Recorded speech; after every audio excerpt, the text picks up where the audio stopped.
Taglay mo sa bagwis ng iyong paghayo, ang pangako ng walang hanggang bukas.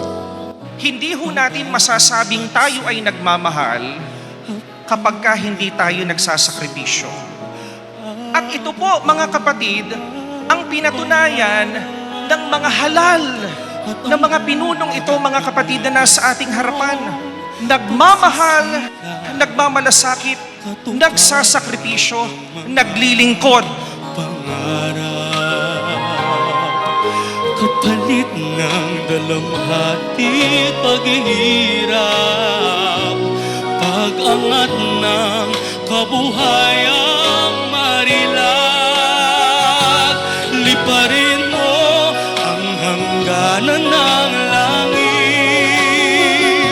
sa ulap ng pag-asa ay iyong makakamit ang tagumpay na bunga ng iyong pagpupunyagi, pangarap ng inang bayang tinatangi. Ang inyong panunumpa sa inyong tungkulin ay tanda ng sagradong pangako ninyo sa bawat angatenyo na nagbigay sa inyo ng tiwala, at hindi ito lang pribilehyo. This is not a privilege, ito ay serbisyo.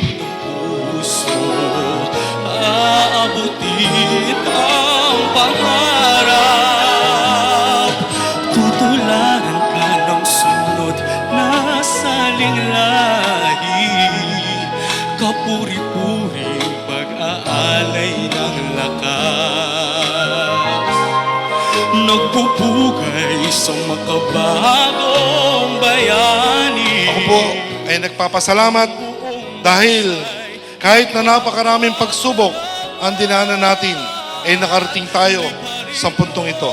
Ang hangganan ng langit, sa ulap ng pag-asa ay iyong makakamit. Naniniwala po ako na kaloob ng Panginoon ang muli kong pagdigdig bilang inyong punong bayan.